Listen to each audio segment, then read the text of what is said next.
بسم اللہ الرحمن الرحیم۔ خواتین و حضرات، اللہ تعالیٰ کو تکبر سخت ناپسند ہے۔ اگر شیطان نے تکبر کیا تو اسے جنت سے نکال دیا گیا۔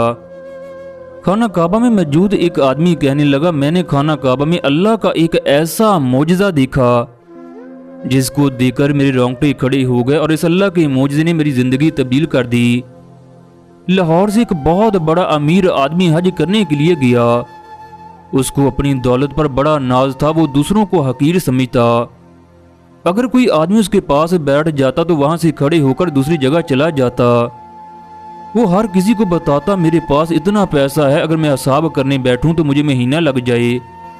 اس آدمی نے جب حج کرنے کا فیصلہ کیا تو مکہ میں بڑے ہوٹل میں کمرے بک کروائے۔ اس نے پورے حج کے لیے ایک بہترین لیموزین کرائے پر لی۔ اس کو ہوٹل کے نیچے پارکنگ میں کھڑا کیا۔ ایک ڈرائیور کو ملازم کے طور پر رکھا، ایک سیکرٹری رکھا تاکہ وہ اس کو زیارتیں کروا سکے۔ یہ آدمی لوگوں کو کہتا، میرے لیے حج کرنا کوئی مسئلہ نہیں، میں اپنے پیسے کو پانی کی طرح بہاؤں گا، مجھے حج پر کسی بھی قسم کی مشقت نہیں اٹھانی پڑے گی۔ میں اسے سمجھانے لگا، خدا کے لیے اپنی دولت پر غرور نہ کرو، یہ نہ ہو تم کسی بڑی مصیبت میں مبتلا ہو جاؤ۔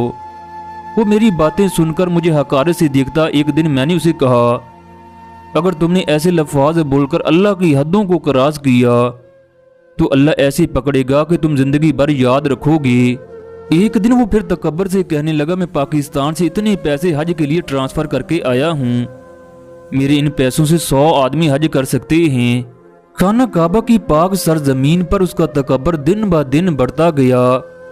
حج کے دنوں میں اس نے مجھے فون کیا، میری بیوی حج میں کہیں کھو چکی ہے، میں ساری جگہوں پر تلاش کر رہا ہوں۔ میں نے اسے کہا، وہ تو پڑھی لکھی اور سمجھدار خاتون ہے، وہ کیسے گم ہو سکتی ہے؟ بہت سے حج کرنے کی وجہ سے اسے مکہ کی تمام جگہوں کا پتہ ہے۔ پھر ہم دونوں اس کی بیوی کو ڈھونڈنے لگے۔ ہم نے پولیس والوں سے بھی رابطہ کیا مگر ہمیں کچھ خبر نہ ہوئی۔ اس آدمی نے مکہ کی ٹی وی پر بھی اعلان کروایا۔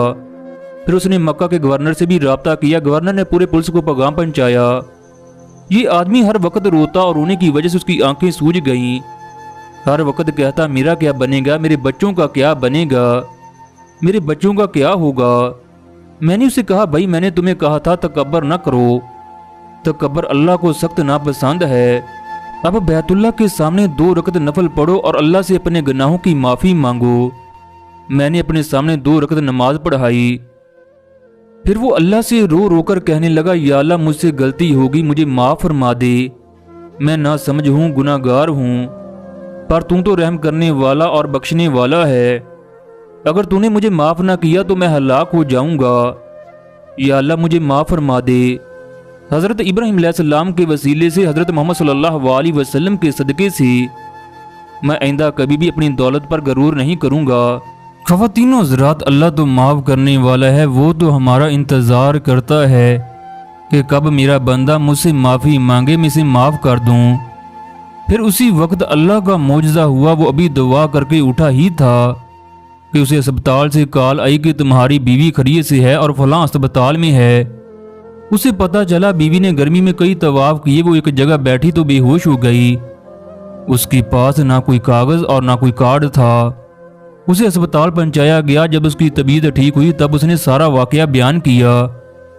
حج ادا کرنے کے بعد جاتے وقت وہ مجھ سے کہنے لگا، میں نے زندگی کا ایک بہترین اصول سیکھا ہے، بندے کو بندگی اچھی لگتی ہے، بندے کے پاس پیسہ آتا ہے تو بندہ خود کو خدا سمجھنے لگتا ہے۔ خواتین و حضرات، اگر انسان کے اندر تکبر ہو تو اس میں اور شیطان میں کوئی فرق نہیں، کیونکہ ایمان اور تکبر ایک جگہ نہیں رہ سکتے۔